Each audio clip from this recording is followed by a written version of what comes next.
Assalamu alaikum wa rahmatullahi wa barakatuh.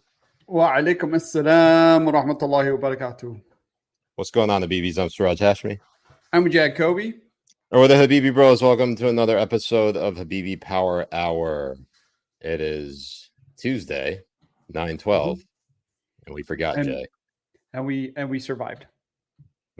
We survived another 9/11. It was see. This is what happened last time. We absolutely forgot about it, and we missed the flight.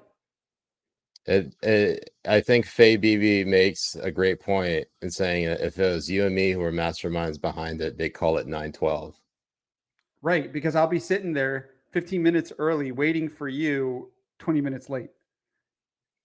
I probably slept through all of my alarms. Let's be honest. I missed what would happen. I would be sitting there like sweating with the vest on and everything, just waiting for you. And you're just dreaming, having a great time.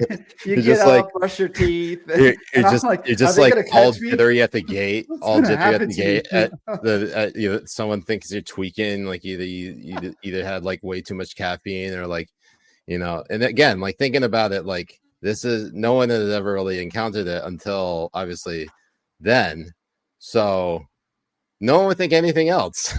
No, they wouldn't. I mean, TSA wasn't a thing back then. Like nothing. I could have just walked right in with the vest, just sitting down, waiting. What did they call it before? Was it? I feel like it was actually a TSA. You mean the DHS? The Department of Homeland Security did not exist before 9/11. Was the TSA? Oh. So they just strengthened the TSA afterwards. What they did is they like organized it into one hub, kind of like how I organized, all the gay guys whose dicks I want to suck into, one. Yeah. What? Are you running for like something in Virginia? I think you are. Speaking of dicks in your face and organizing them, there's this really funny story happening in Virginia. I'm just trying to, subtly put the memo out there that I could be running. No, I was right. TSA wasn't created until November 19, 2001. In the aftermath of 9/11. Yeah, that's when the TSA was created. So they didn't even have TSA back then. They had like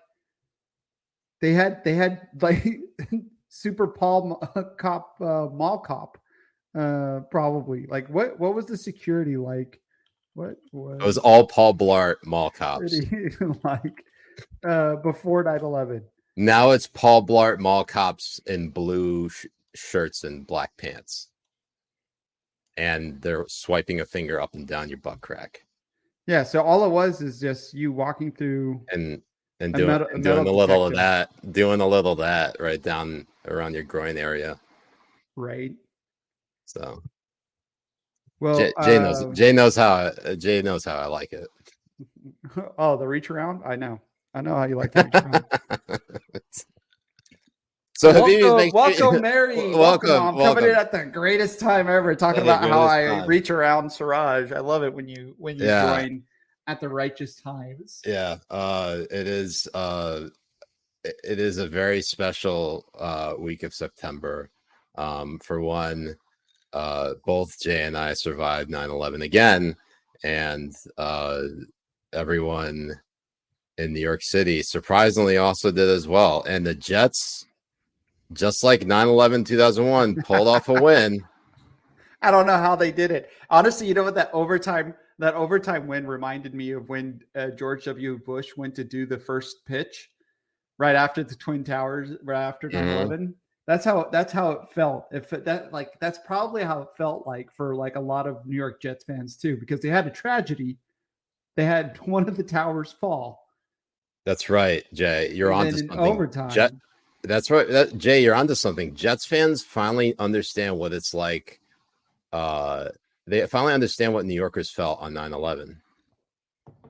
Wait, aren't Jets fan like isn't the New York Jets? It's the New York Jets, right? Like I said, Jay, Jets fans finally understand what New Yorkers felt on 9/11.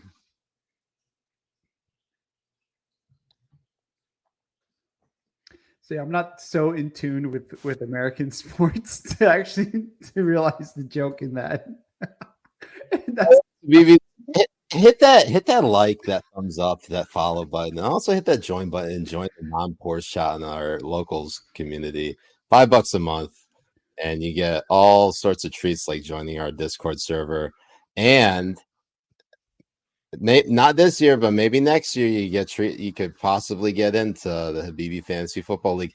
And who knows, if there are enough leagues, if there are enough people, we could do 2 leagues, but that sounds like way too much work.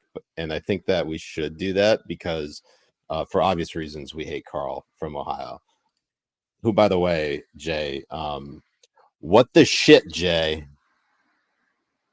Honestly, we both got fucked because I had Higgins and he had Burrow, and like that was like a wash between the two. Okay. I was up by at least 40 points going into this game. Like I was up 40 points.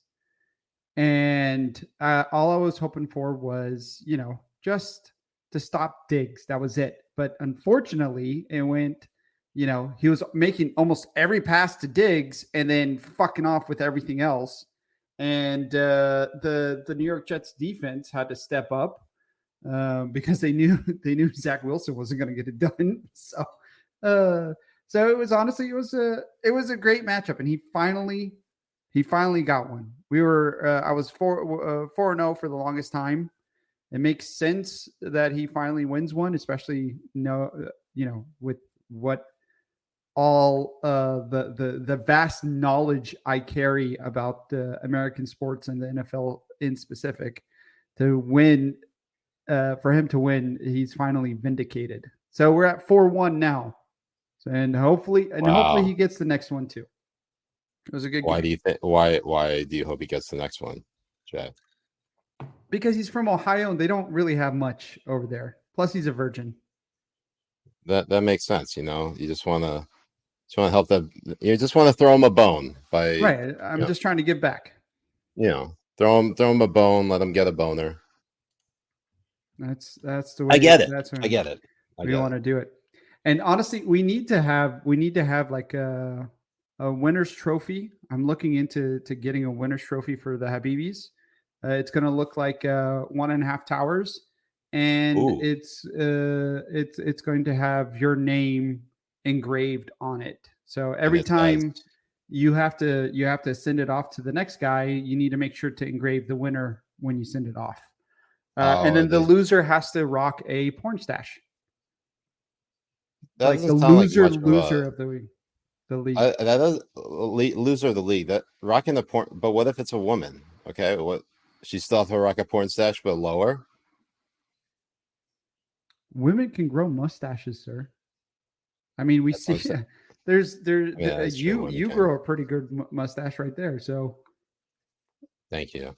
After all, I am the most masculine woman you've ever seen in your life. I can say that. Oh, and that's right. There's a trans man. You're a trans man. Trans man in a woman's world. And what's really funny is there's this Twitter account, Daddy Zaglov, who predicted what was going to happen. This is unbelievable. I don't know if I even have the tweet in front of me. It is absolutely unbelievable when that happened. Because honestly, it's so sad. The roller coaster ride that Jets fans must have been feeling, because they're like, it's so hyped for Aaron Rodgers, and their team, honestly, this year, from what I saw last night, is fucking phenomenal. Like the team is great in all rounds. Like they have all the weapons that all Aaron Rodgers rock hard fans have said that he really needed, and the defense is fucking rock solid. So David Zaslav, who is completely like I mean, he's a completely anonymous account. We don't even know who this person is. Tweeted this like at 6 p.m., 2 hours before kickoff time, saying Aaron Rodgers is going to tear his Achilles on a rain-drenched MetLife turf in 2.5 hours. And then Cyclone Larry responded at 9:11 p.m. on 9/11. Kudos to that. Responding, say I'm going to get some bitches. Remember, never forget where you were when you saw that tweet. I know. I can't. And who's Cyclone Larry?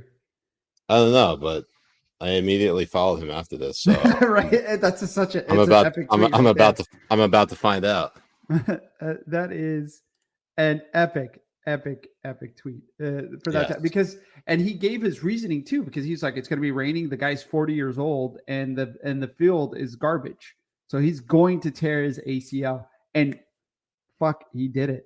And then you got to get this report. It's so good because the Jets fans were at a bar, and when that happened, the bar owner felt so bad for the Jets fans that he's like, if the Jets lose, the drinks are on the house. Okay, you don't have to pay for the drinks. I think I know where this is. It's a Wisconsin bar. That one? Yes, I think it's a Wisconsin bar. All right. Let's go ahead and take a look here. All right, so we're just going to keep going. Another condition is Aaron Rodgers must start the game, but the rules say nothing about him having to finish it. So there's a loud roar when Rodgers leaves the game hurt in the first quarter. The fans say it's nothing personal. I mean, I'm not necessarily opposed to Rodgers, but tonight I'm thinking with my wallet instead. Still, some say they'll be flying high regardless of the outcome because after Sunday's game, they're in love. I think we can work around that, especially after Jordan Love's performance yesterday. I'm not too down in the dumps after that, so. Enjoy. And the mood has changed considerably. That is because the Jets just won the game on a long touchdown in overtime. Is the reaction from a bar where people are realizing the bar tabs they've been racking up all night, thinking, certainly with Rodgers hurt. Look, he's probably looking at his bank account right now. And pay that tab. That's where we're at. This offer is going to be in effect for another 12 games this season. As long as the Jets and Packers are not playing at the same time, this Jets lose, you win promotion is in effect. Tonight, Bill and Natalie, the house won. Will you roll the dice to take your chance? Oh, it's Green Bay fans.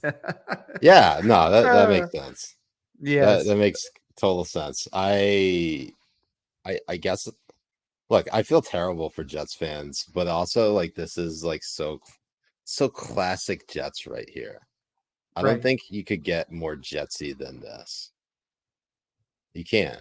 It's actually impossible to get more Jetsy than this. You can't. You have probably a first ballot Hall of Fame quarterback. Was he traded? Yeah, I think he was traded to the Jets.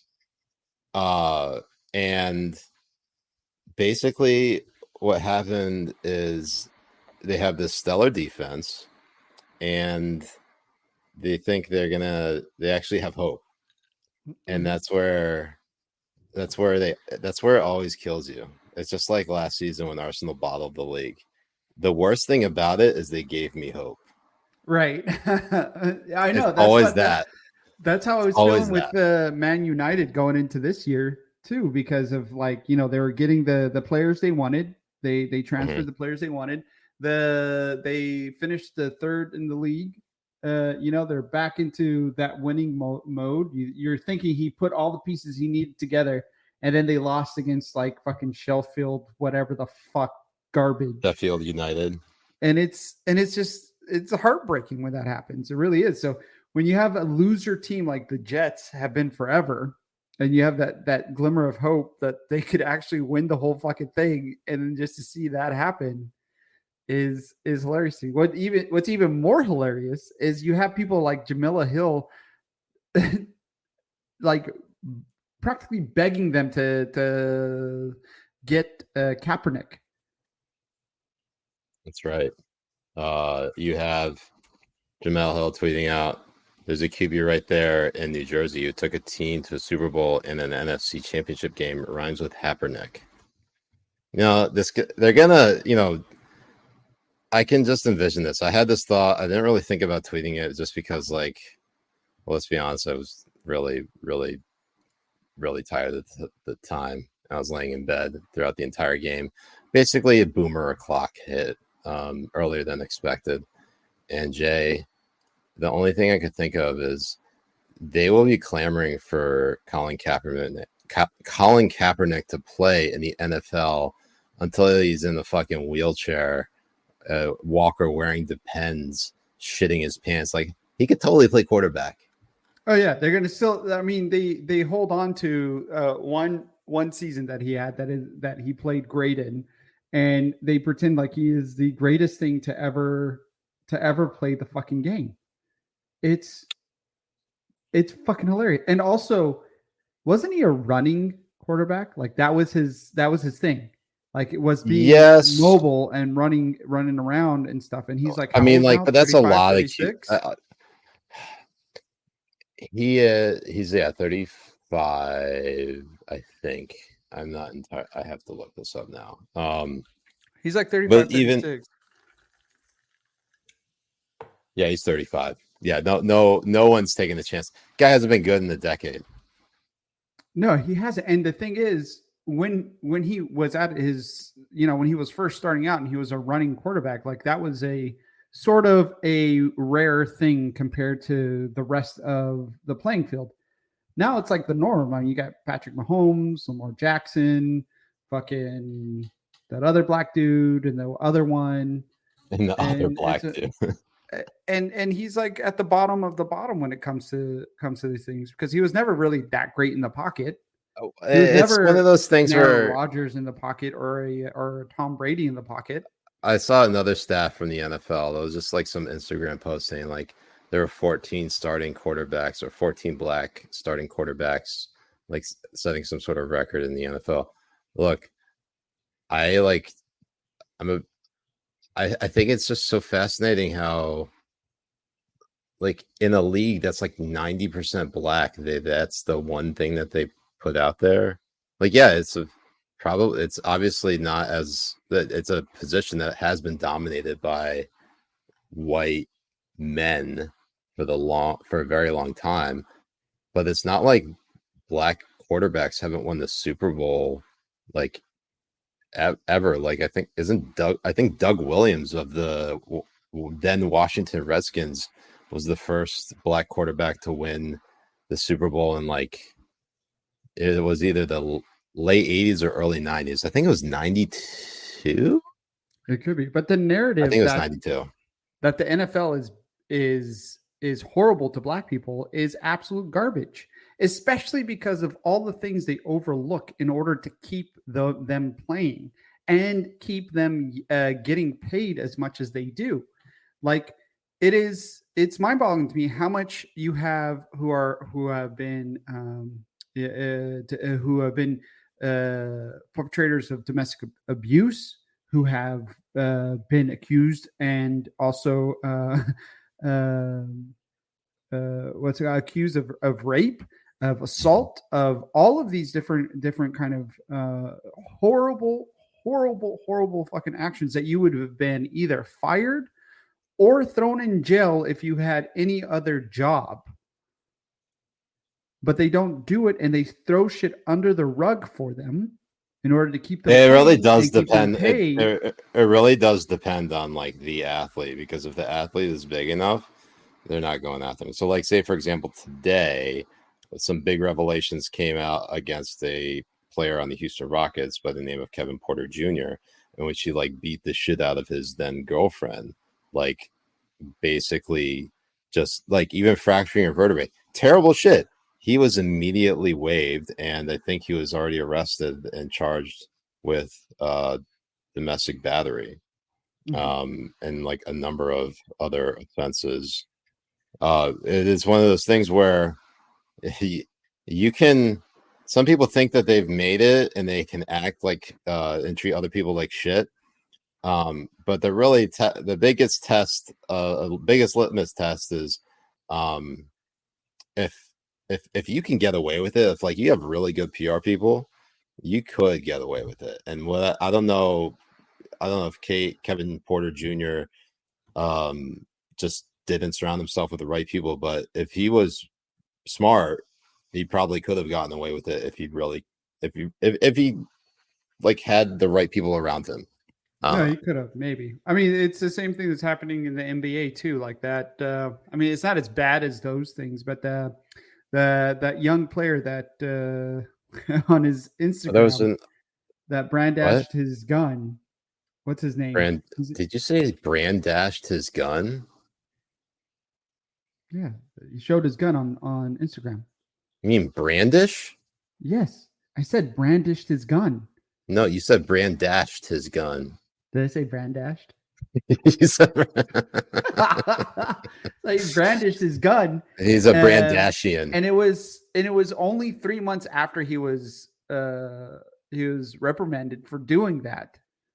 And instead of anything, they just slapped that him was on John Morant, by the way. John Morant. Yes. I mean, but like his is small. Like again, like I think compared to other all things, of the things that didn't he beat the shit out of like a kid though? Like that was the thing that I think a lot of people overlooked. Like he got into a fight with a teenager. It was like you're in your 20s. You're an NBA player. You're like a well-known NBA player at that. What the fuck are you doing beating up on a teenager? It's just one of those things. Like it's just some people are just retarded. No, they are, but it's also I think it's also a little bit more than just being retarded too. They have to pretend. Why is it that you have to pretend you're a gangster when you're in the NBA? When you're in the NBA, I think for a lot of I think for a lot of players, I think the whole like idea of like being a tough guy has largely sort of I think that whole idea sort of faded a bit. I don't think it's completely faded. I think there's still some players. I think you'd see a lot more instances of like, dumbass behavior, like what John Morant's done and maybe Kevin Porter Jr. You're not seeing it to the same degree as you used to. And I think it's because we're in a digital age where you can't hide that shit. Like anybody who has access to a cellular phone with the internet and has a Twitter account or an Instagram account, they could say anything that they want, and there's always someone out there who's listening, and you can get a grassroots campaign to destroy someone in fucking no time. I mean, shit, look what they did with, even in the opposite direction. Look how quickly that dude Oliver Anthony blew up with his Richmond, north of Richmond. Like that was, some people called it AstroTurf because it kind of, there was like some elements of it that felt AstroTurf, that felt like where did this guy come from? It almost seems like all fabricated. Right. But on its face, it was like, wow, he's saying this song. Everybody is like really resonant. It's really resonating with a lot of people, and they're just amplifying it. Like that's the power of social media today. And I think there are a lot of people who either hire really good people, like handlers who right. He doesn't have can the right pay people, off other people. He doesn't have the right people also that are around him to think that this is like a smart move or this is the way you need to act. I mean, when you're an NBA player like that, it's just, to me, it's so like beyond the pale. Like, why would you degrade yourself into wanting to pretend you're a gangster and throw away like your full-on career that's ahead of you? Because some people really truly don't think that. No, they don't. And it's so bad business sense too. And I think you do still have this certain way that a lot of these athletes like to act. I'm not saying it's all of them, but when you see videos of them at the club, when you see videos of them with their friends, when you see a collage of those images, there's an act that they like to play. No, I mean, well, everyone plays a character for sure in the public scene. I do think though that over the course of like the last like 20 years, I think that the image of the average NBA player, average NFL player, even baseball and hockey. Well, hockey doesn't really I guess, factor into this because it's not like as heavily like monitored as say the other three. You're getting players who I'd say more of their attention is focused on like what they think about politics rather than what they like do out of off the field, right? Right. Which is that's just like kind of the nature of the beast. And it's, to me, the specific athletes who go against the narrative are then considered the villains. So say, for example, Aaron Rodgers, a lot of people were kind of laughing at his demise, but then he ruptured his Achilles because he was basically proudly sort of anti-vax, and he was going on Joe Rogan and he was saying things that by and large people who, you know, are like, I support the current thing, they didn't like. And so Aaron Rodgers like was just constantly made fun of since he, I mean, it's a terrible injury. It's fun. I mean, like, I think some of the jokes were funny, but I mean, like, if I'm Aaron Rodgers, I'd be obviously fucking pissed. Oh yeah, throughout the whole. But that's kind of how everything is shifted. It's no more about like what that person does in their spare time and their lifestyle. It's just what they believe that they start focusing on. Yes.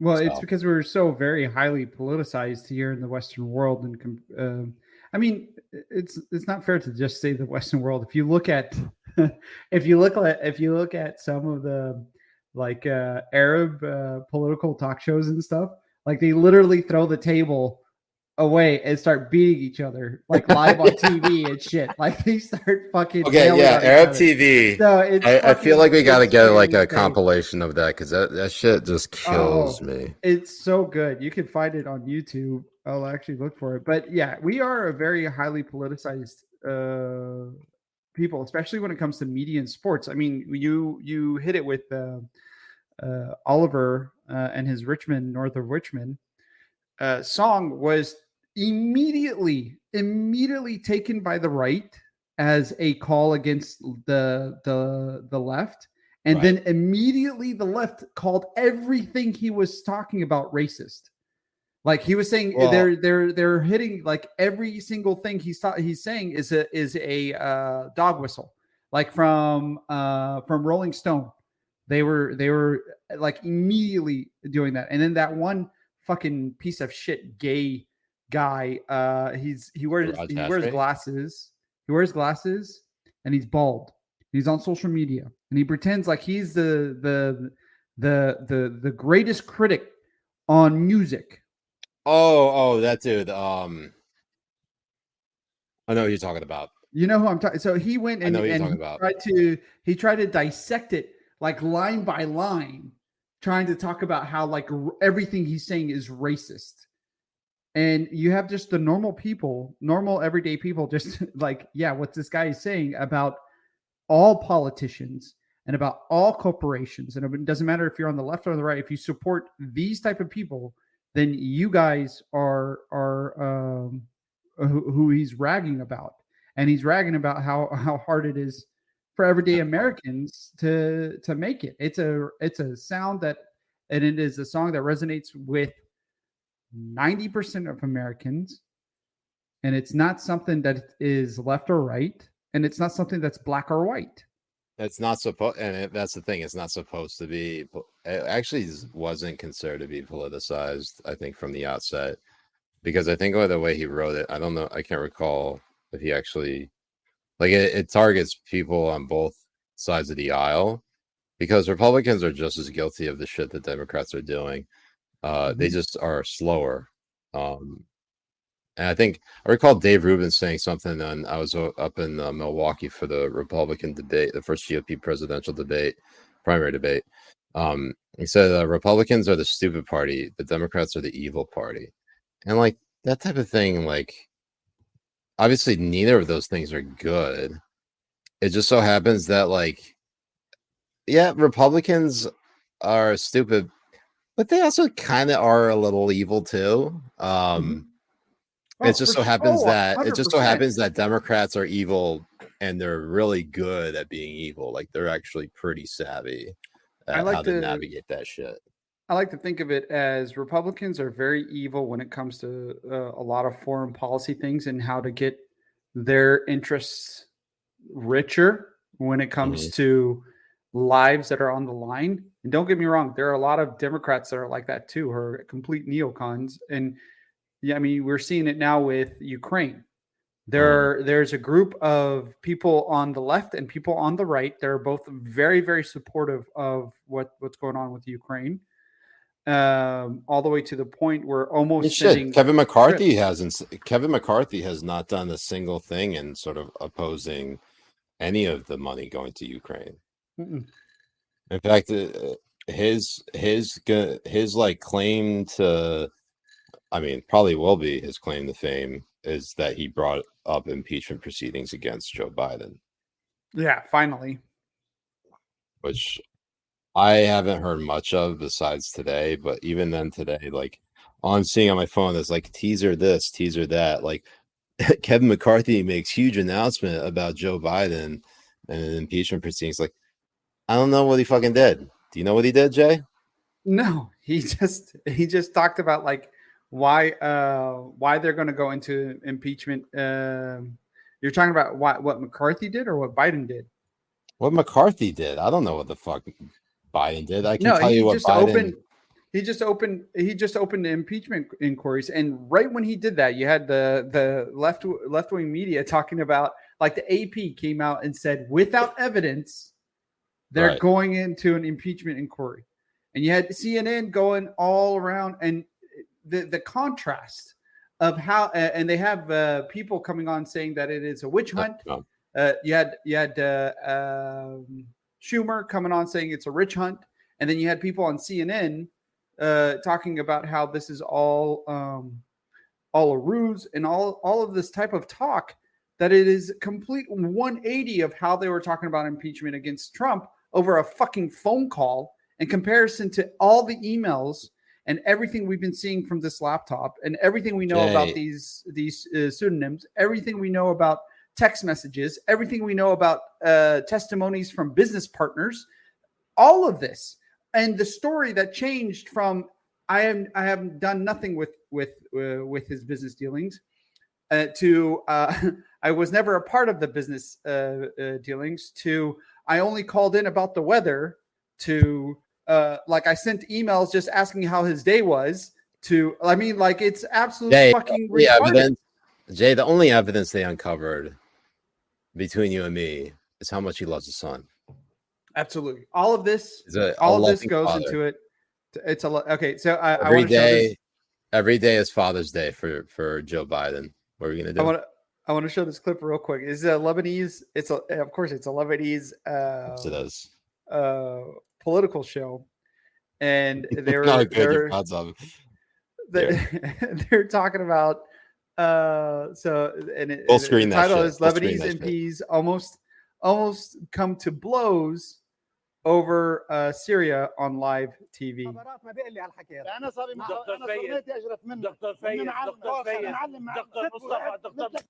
So let me just go. All right, what's the context of this? Okay. So the context is that they're talking about Syria and what Syria, the influence that Syria has in Lebanon, and it's always been a huge thing to talk about, like the different kind of Lebanese political groups that go around, because some of them are like pro Iran and pro Syria, and some of them are pro Saudi Arabia, and others are like, maybe we need to do our own thing, and everybody hates each other.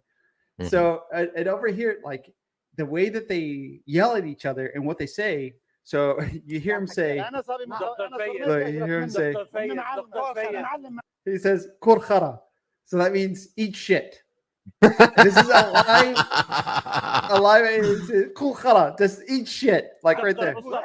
And he says, "Shut your lips." Sid Boomzak means like shut your lips.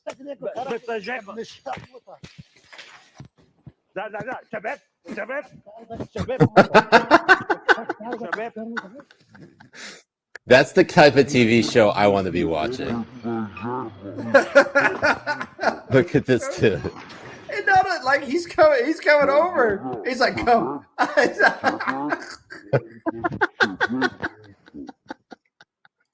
That's beautiful. Like, That's truly a heartwarming story. Oh man. The way that they have it. And then you have this one here. This is in Jordan. This right here is in Jordan. This is an MP in Jordan has attempted to shoot another politician with an AK-47 during a session in Parliament. The incident happened after a fierce debate over government policy. What government policy? Fuck knows, man. What government policy gets you to threaten to shoot someone with an AK-47? What disagreement could possibly happen? The MP in question, Talal Al-Sharif, tried to bring the rifle into Parliament chambers, but was stopped by guards, so instead fired shots in the hallway. Its target, fellow lawmaker Demizi, was unharmed. Today, a fight took place. One of the members of Parliament fired a shot in the hallways of the Parliament, after which an emergency meeting was held to discuss this issue. Some are suggesting to sack the member of Parliament who did that. Well, yeah, The Jordanians and Parliament had a similar incident they do look alike. They do. They really do. So yeah, what we're not saying any of that should happen in the U.S. House of Representatives or the Senate, but we understand. We understand. We get it. Not saying anyone should be targeted. We just understand. We understand how that can actually boil over and happen. Of course. So the AP, the Associated Press, they tweet out this. Let me just fucking read it. Since gaining the House majority, House Republicans have aggressively investigated Biden and his son, claiming without evidence that they engaged in an influence peddling scheme. Here's what comes next. Jay, did the Biden administration write this tweet out themselves before the AP posted it? Or is this one of KJP's, one of Karine Jean-Pierre's alts? Yeah, that's what it is. I think every news organization's social media is an alt for KGB because it doesn't sound like anything different the White House would fucking release. Not at all. I mean, and Zero in contrast of when they were starting the impeachment queries over Trump over a goddamn fucking phone call about the same issue that we are finding out had a little bit of fucking merit to it when it came to the business dealings of Hunter Biden in Ukraine. Yeah. I mean, here's the thing, and this is we talked about hope earlier, right? When in relation to sports. This is the same type of hopium that I think a lot of Republicans and anti-Biden or Biden detractors are probably experiencing right now. It is, the numbers aren't there. While yes, Biden will probably be impeached, I don't think he's going to get removed from office. There are too many Republicans who are in. Well, hold on. There are too many Republicans who are they're too big of pussies, if I'm saying that correctly, to do anything about it. And obviously, Democrats aren't going to vote in the direction that the Republicans want. But I don't even think all Republicans would vote to remove Biden from office in the Senate, which is really saying something. Yeah. And by all means, remove Biden from office if you want. You're stuck with Kamala Harris. That's another story. To me, it is just amazing that there are so many people who consider Biden to be a competent, an adequate president. He knows what the fuck is going on. This motherfucker has absolutely zero idea what's going on. He was all the way this is the perfect segue here because we know for a fact where this bitch was on 9/11, and here's what he goes ahead and says to the American people on the anniversary of 9/11, by the way. Ground Zero in New York.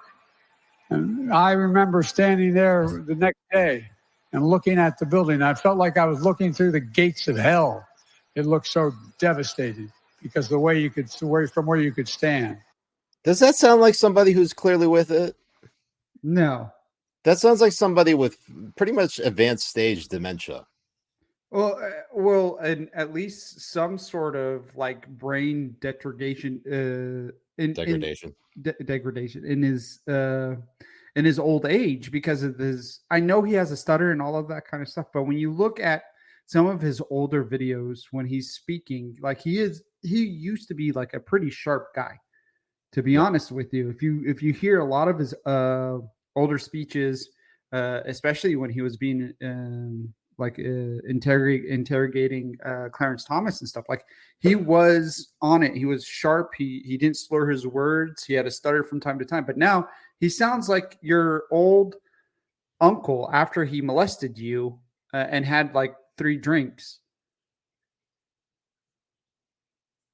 Jay, don't unlock that memory for me, okay? Just play it. It's going to do it itself. Why is it so small, Siraj? Okay. So, all right. We all know that Biden was nowhere near anywhere ground zero around 9/11. He was still in D.C. and I think he was what? Hey, they call the Senate back into session on 9/12/2001 or something like that. Something really quick. It's to me, it's just insane that like he says this stuff and the media just takes it and fucking runs with it, and they don't even. There's like zero pushback. Didn't the New York Times and the New Yorker basically say like, how dare anyone question Biden's 9/11 story? Shame on you. Am I getting that wrong? Am I smoking crack like Hunter Biden? Jay? No. But later when I get there, we'll both smoke it like Hunter Biden. But the way that they yeah, that's exactly how they were doing. They're like, how dare you question the president? How dare you say the president is old? How dare you say the president sounds old? He's sharp as a button and blah, blah, blah, and all this type of stuff. Sharp as a button. each one of them, that's a good one. That's a good snippet too. Sharp as a button. Each one of them sound like an arm of the White House press. Like that's exactly what they sound like. They sound like they cut their messaging is coming straight from a group chat with KGP and Jen Psaki, and they're like, how should we word this? Tell us how to word this. I bet you have it right there. I fucking bet you that's how it is. I mean, we saw it with the Podesta emails too. John Hardwood, the fucking piece of garbage that they were all like, oh, this guy's a great reporter. And then the emails came out where they're like, he literally asked them, how do you want me to report on this story? How do you want me to word this story? How do you want me to talk about it? It's disgusting. And every time they try to tell us that there is some sort of like integrity in media, they like to throw Jake Tapper in your face just because he tweets about veterans from time to time, like he's some sort of fucking hero or some shit. Like it's fucking hilarious to me. I hope the whole industry burns so I can take a shit on it. I mean, you can take a shit on it if it doesn't burn either. I mean, it doesn't. At this point, it doesn't matter. We're gonna continue to fling our theses at the media industry. But so that might seem like a pretty deranged 9/11 take, but you have clearly not been on Twitter.com or X.com. If you really want to see some shit, it's hilarious. Take a look at Tristan Snell. Oh yeah, go ahead. I have a normie friend that I send stuff to, and I send random fucking memes. And you know the type of memes I send people to. So yeah. I'll send her something from Twitter, and it's like X.com, and she's like, every time I see X.com, I'm worried as fuck to open it because it just sounds like it's a fucking porn site. It does sound like one. 100%. I'm terrified to open it as well, but that's just because I'm an incel with virgin eyes. Anyways, Tristan Snell, who I don't know how he still is alive. Almost 500,000 followers. So not someone who's like a nobody on Twitter. So September 11th was a terrorist attack. January 6th was a terrorist attack. It doesn't fucking stop with these people. Everything has to come back to January 6th. Everything. So we've cataloged some of the worst takes over the course of the last few years since we started the list. And this is the list of people who need their phones taken away on Twitter, now X, which we now do at the end of every month. So in the meantime, you can catch every episode of me and Jay doing a live stream of Habibi Power Hour every Tuesday and Thursday, 10 p.m. East, 7 p.m. Pacific, until Jay moves out to the East Coast, and then it's just going to be 10 p.m. Pacific, inshallah. But let's check out some of the awful takes we've seen over the years. This is Paul Krugman, the economist, back in 2020 on the anniversary of 9/11, so tweeting out, so it's 9/11, hard to remember now how large the terrorist attack loomed in our national psyche. After all, in death toll, COVID-19 is already the equivalent of 60 9/11s, but a few thoughts and recollections, and it gets so much better. Overall, Americans took 9/11 pretty calmly. Notably, there wasn't a mass outbreak of anti-Muslim sentiment and violence, which could all too easily have happened. And while G.W. Bush was a terrible president, to his credit, he tried to calm prejudice, not feed it. I'm sorry, what? I'm not gonna that's all you really need to know about that. Of course, he made number one on the list for that. This is actually from Bernie Sanders. This is actually from yesterday. This is not old tweet. This is Bernie Sanders tweeting on September 11th, 1973. Salvador Allende, Chile's democratically elected president, was overthrown by a military coup backed by the U.S., which ushered in a fascist government and the loss of thousands of Chilean lives. Today, we honor the memory of Salvador Allende. Oh, and then he wrote this shit in Spanish too. We had to pander. El 11 de Septiembre de 1973, Salvador Allende, el presidente democráticamente elegido del Chile. That's amazing. So, and all you said is like we want 100% of the production. 100%, essentially. That's how you say it in Spanish. Is that essentially? 100%. Anyways, SV date. Save the date says, and this is from yesterday as well. 22 years ago this morning, a foreign terrorist murdered nearly 30,000 Americans, but he could not come close to ending or even hurting our democracy. That attack arrived 19 years, 3 months, and 26 days later at the hands of an ersatz American. Osama bin Biden, after all, had never taken an oath to protect and defend the Constitution in the United States. Our 45th president had. Ironically, the locus of his assault was the same building that was saved by the bravery of the passengers on United 93. I just love that he left Osama bin Biden in. Yeah, and didn't change it. Honestly, we're gonna just have to start calling him that, Osama bin Biden. Yeah. So, but look, 9/11. While it was a largely peaceful, a fiery but mostly peaceful day this year,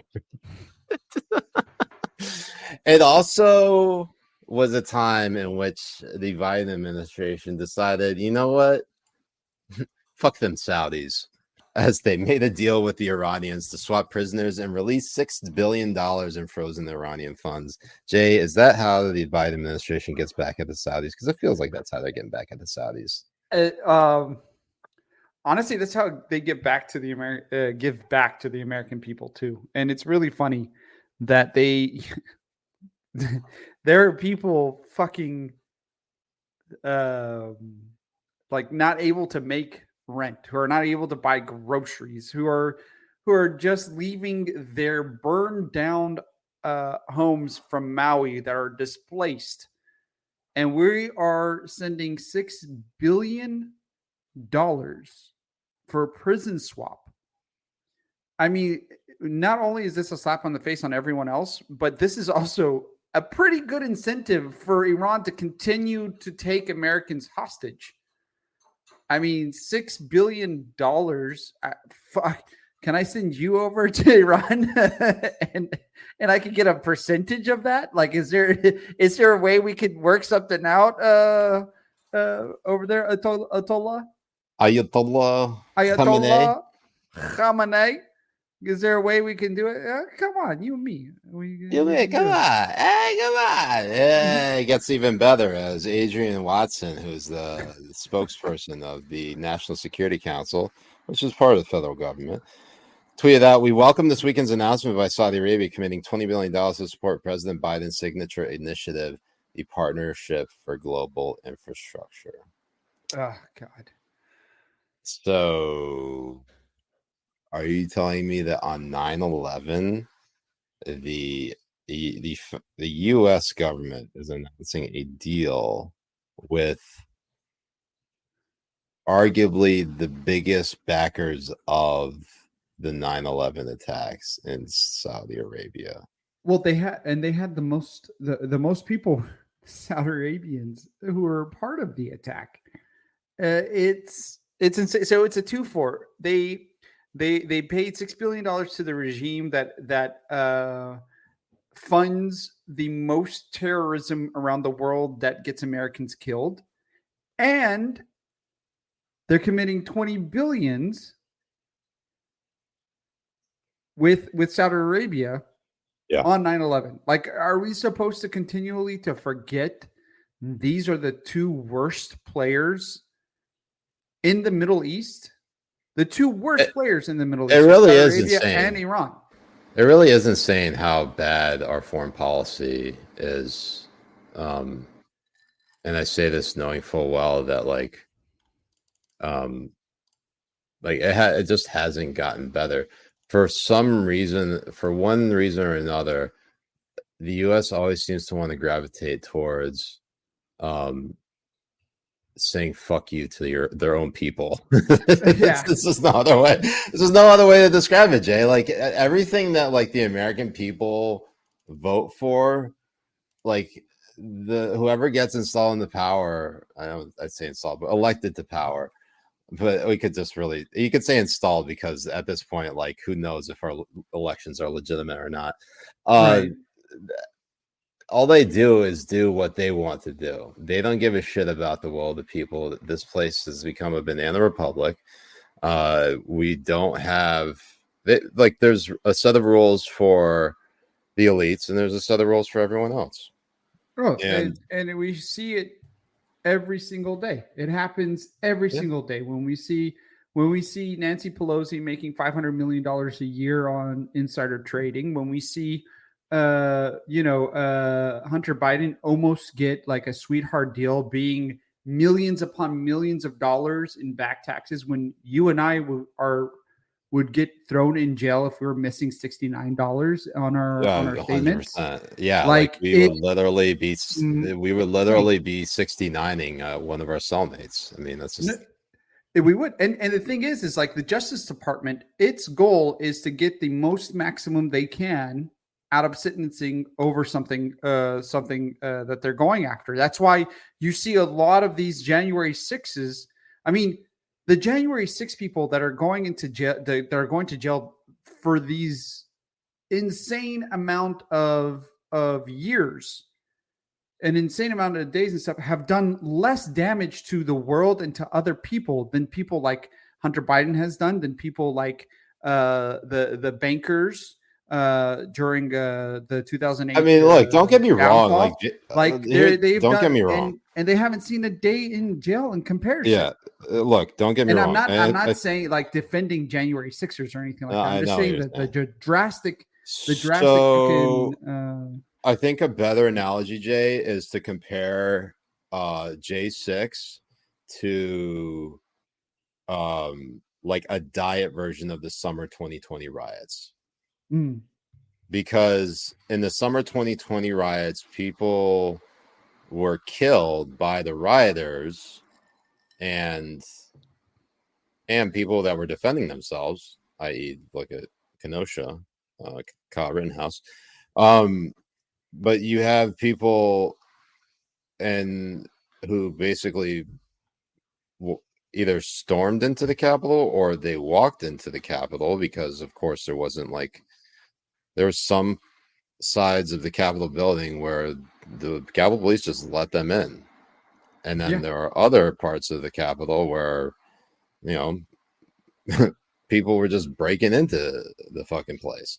So I would liken that to a diet version because nobody on the side of Capitol Police died from the actions of these J6 rioters and protesters.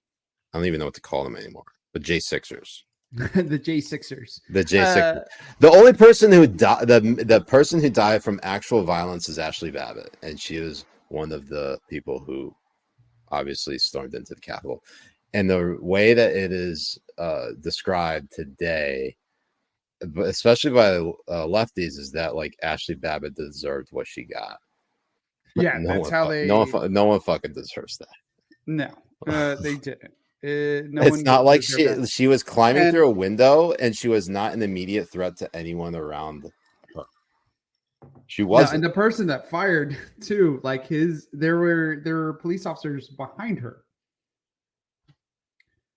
Like it was, the whole thing was insane. It was all insane. But yeah, there's and the DOJ is so weaponized that when somebody else's team is corrupt. Well, it's now just the admin's personal attack dog. That's what the DOJ is. There is no blind justice when it's coming to where the DOJ is pointing at and where they want to go, what they want to go after. And you're seeing now stupid fucks like Hajat Ali and all these people when they're coming out saying that they're finding something, they want to open deeper investigation into Hunter Biden, and they're like, oh, I thought there was a sweetheart deal. Yeah, you fucking idiot. There was a sweetheart deal. The judge saw it and threw it out. The DOJ wanted to give him a sweetheart deal. If the judge didn't do the due diligence of looking at what the fuck she was looking at, he would have walked with a slap on the wrist. And immunity from any other investigation. Oh man. I actually forgot that he was tweeting about me like nonstop over the weekend. He's such a loser. What's so funny is that like honestly, at this point, like he's screaming into the void about like me and my wife, and it's and it all started like I am not gonna say anything about it other than what I said. The last thing I said in engaging him was give your family my best, Wedge. That's all I said. That's where I left it, and that's where I'm gonna leave it. I'm not gonna engage with him anymore. Right. I mean, the reason why he goes after that is because he uses it as a way to deflect from me telling him from like the challenge I gave him on reading genderqueer to his daughter, children, because he went off talking about how the GOP is brainwashing Muslims. And Muslims shouldn't be listening to the GOP about anti-LGBTQ rhetoric. And I'm like, kind of have you read the Quran? Have you read the Quran? But also, Jay, it's like it's insulting to like the intelligence of a lot of Muslims in that community who can't, like, assuming that they can't think for themselves. Right. But also the point, like, Jay, at the very least, what we have in common is that we were both raised Muslim. I, for the most part, practice. You don't, and that's okay. Like, I'm not gonna behead you yet. Right. For that reason. For that reason. It'll be for another reason, but not for that reason. Just because you don't use that tongue technique I like.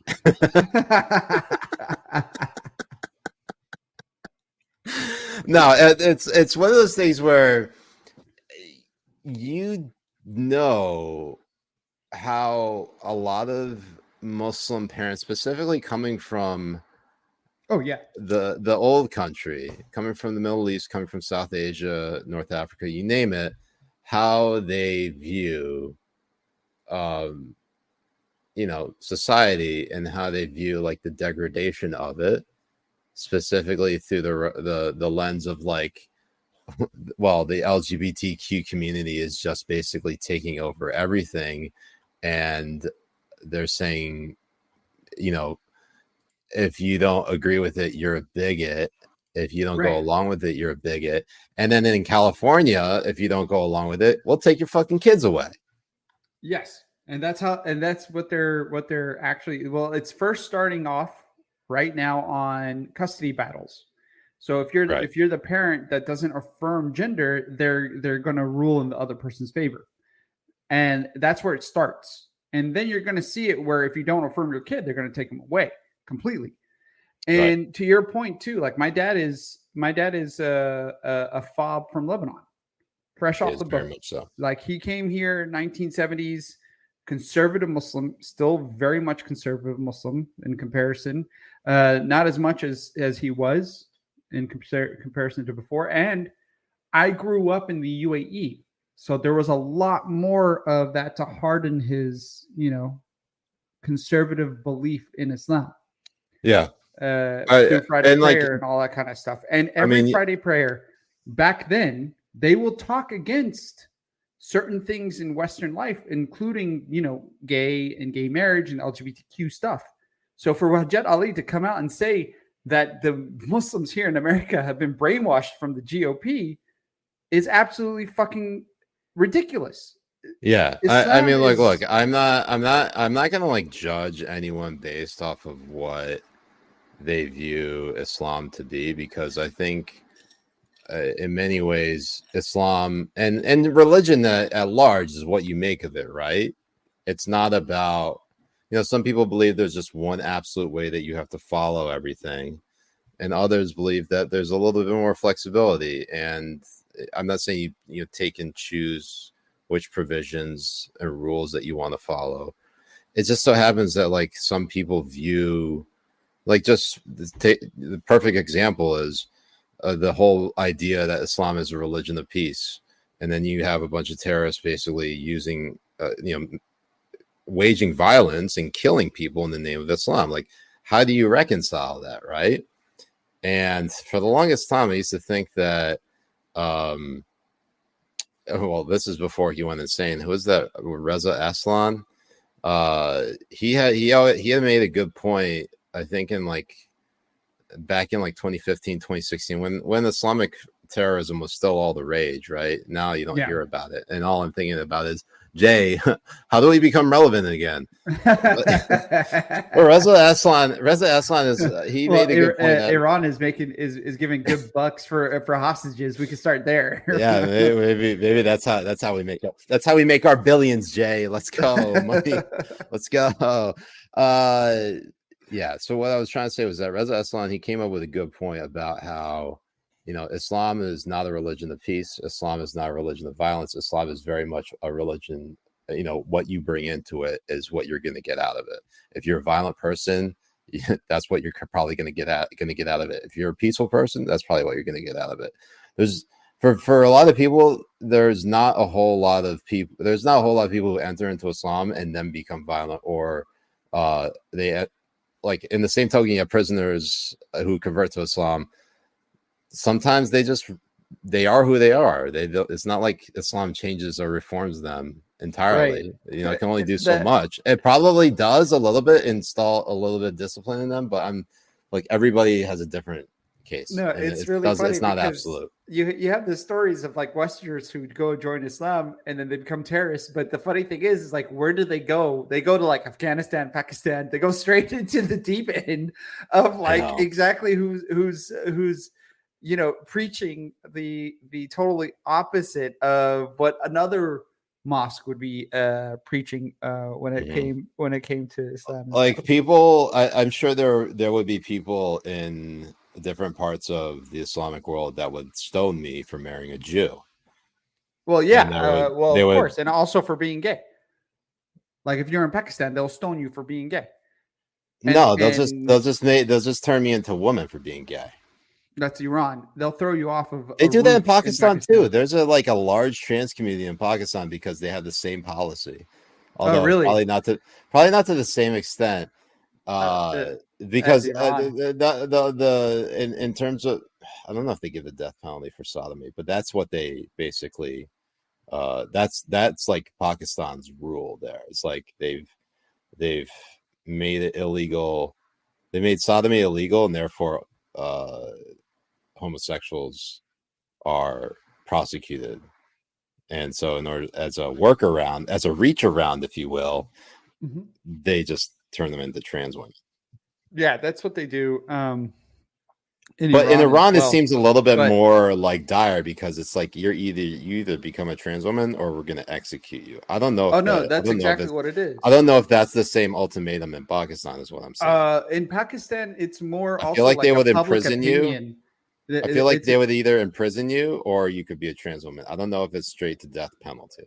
But in Pakistan, it's more of a public execution. In Pakistan, if they figure out you're gay, or even there's an accusation of you being gay, the public will get you.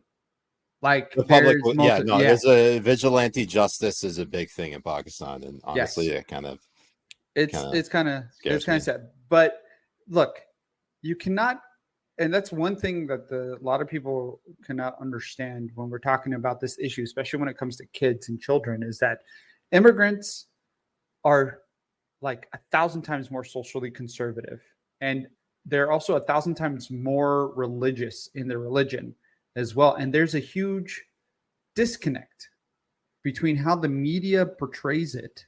I mean, just the other day, there was the woman who won the U.S. Open, who went and prayed 19 years old. After her won.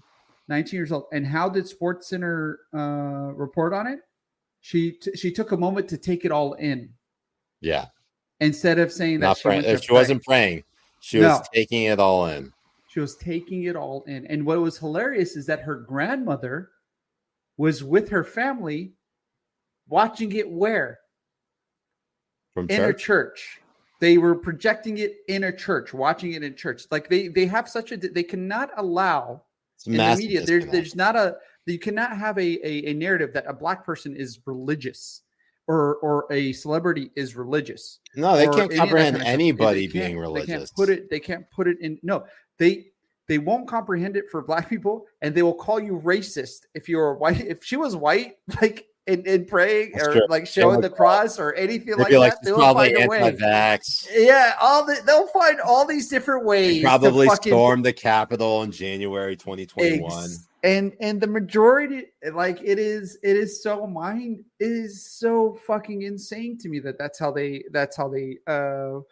like to report on it. It is so crazy. So the Fred Piper said, I heard Iran is more open to Christianity than the Democratic Party. Is that true? Well, it's true in the UAE, that's for sure. Just so you know, we're 69 minutes into the stream. Obviously don't want to go for too long because it's getting late here on the East Coast. I do want to show you though that the LGBTQ community will stop at nothing to basically take anything and make it their own. Just look what they did here on 9/11.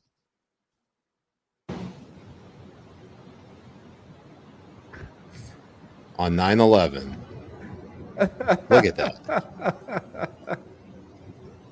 A rainbow over the skyline of New York City. How the hell can they get away with this?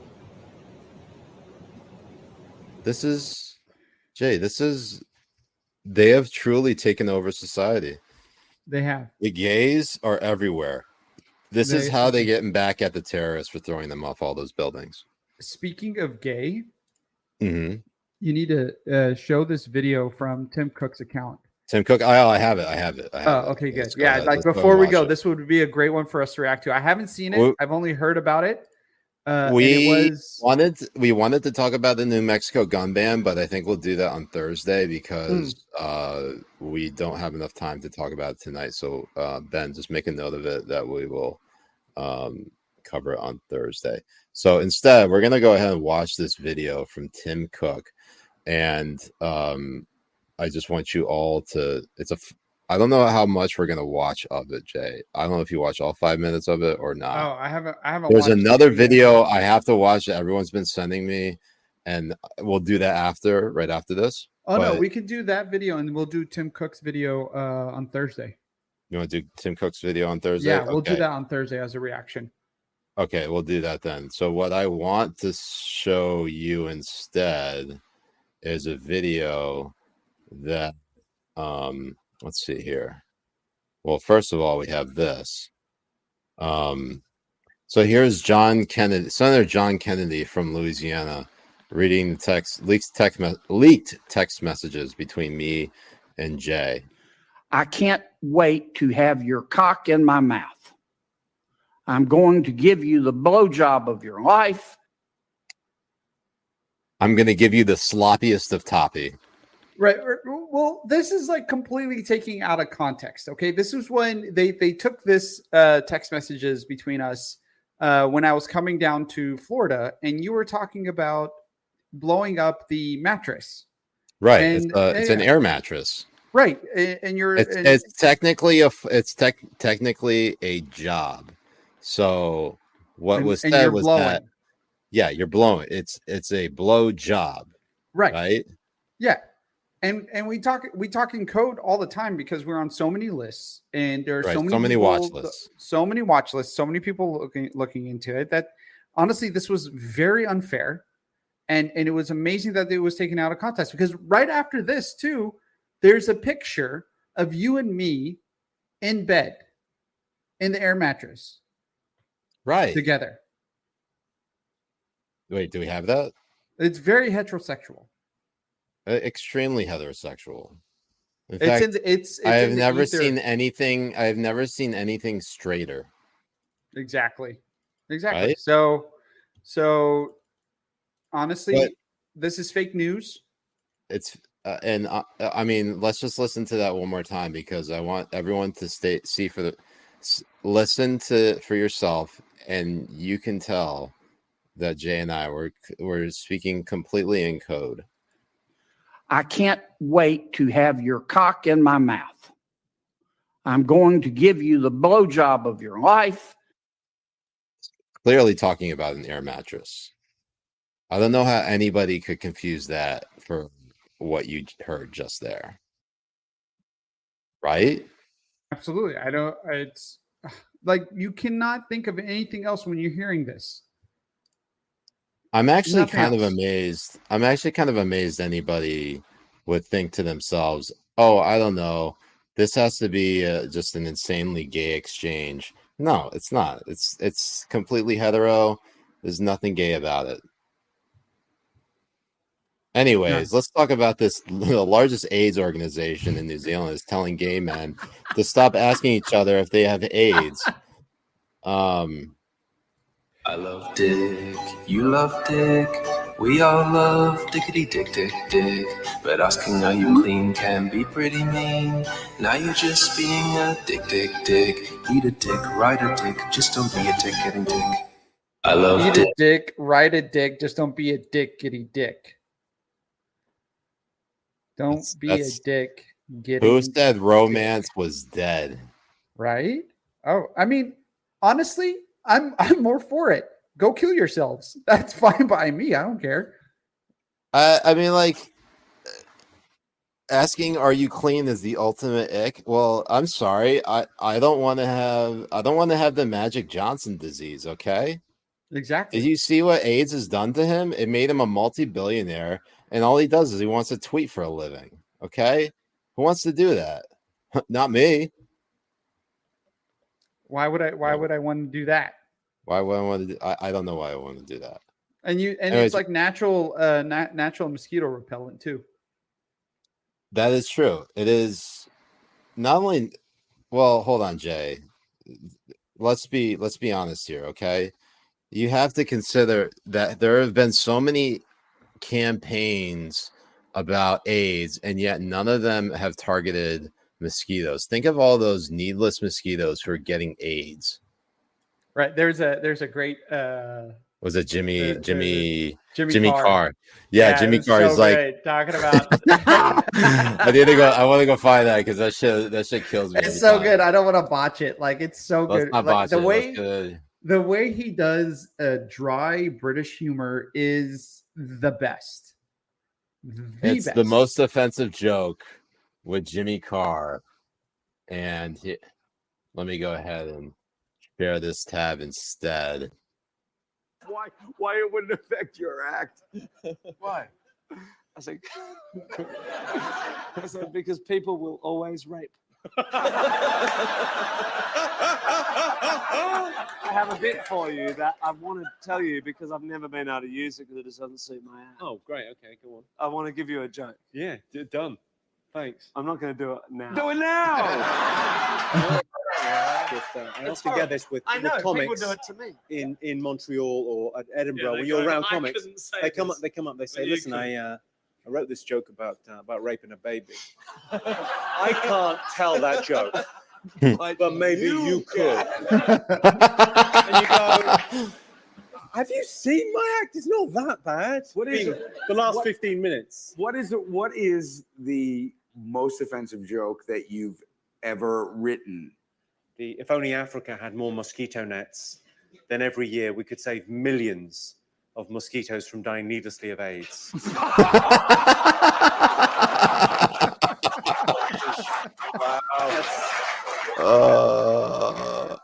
does it so good. Oh man, one of my favorite things. It doesn't matter how many times I've heard it. It's just as funny It's just as funny as the first time I've heard it. He's fantastic. He is so good. Anyways, what were you trying to say? No, I was just trying to say, like, there are some British shows that I really like to watch, and some of them he hosts as well. And one of them is like, "Would You Lie to Me?" or something like that. "Would You Lie?" or something to that effect. That has like a bunch of British comics that go around and talk about it. And for the laws that the UK has when it comes to social media, the way that they allow the comics to slide is always fucking hilarious. Like they go off like really hard on a lot of the stuff. Crazy. It's crazy, really Jay. It's crazy, Jay. Really oh, where did my shirt go? Oh, is it that time? I think it's that time. We actually failed to do this last week, but it's happening this week. Let's get a look at it. Yeah, let's go. There we go. Get flex for the cameras, Jay. Flex.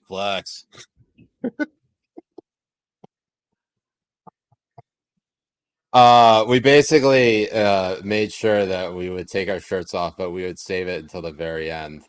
And now Ben is getting real creative with the fucking banner now. Yes, he is. Remember when we used to beg Jen Rubin to come up? Jen, please, I know. Jen Rubin, please come on us. I mean, the show. Please come on the show, and maybe us too. Now, Jay, let's talk about childhood cancer. Oh yes, of course. So, as you guys know, in September is Childhood Cancer Awareness Month, and it would be. We will play this on Thursday, but this is one of those things where yes, we will.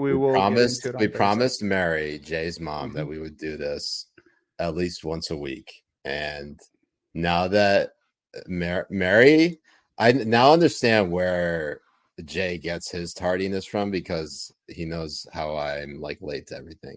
But Mary is like late to the punch on everything.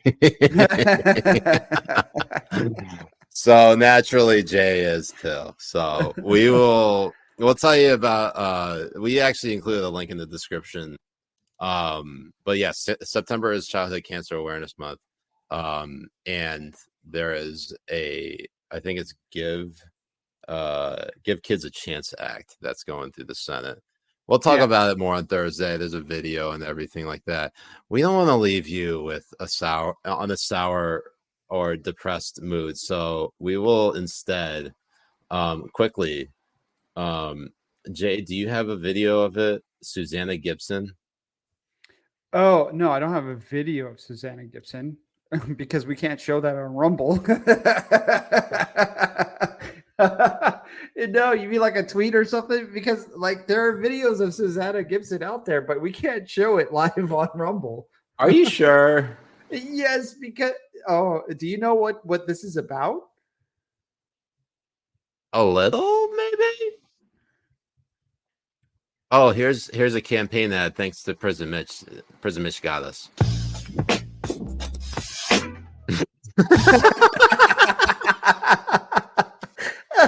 Oh man, Habibis, this is a wild story for people who don't know. Susanna Gibson is running for delegate for Virginia's 57th district, as you can see there, and her opponent has leaked the videos of her and her husband having sex for tips on a website. I think it's Chatterbait, which is kind of like an OnlyFans where you can do sexual acts for tips and stuff for your audience.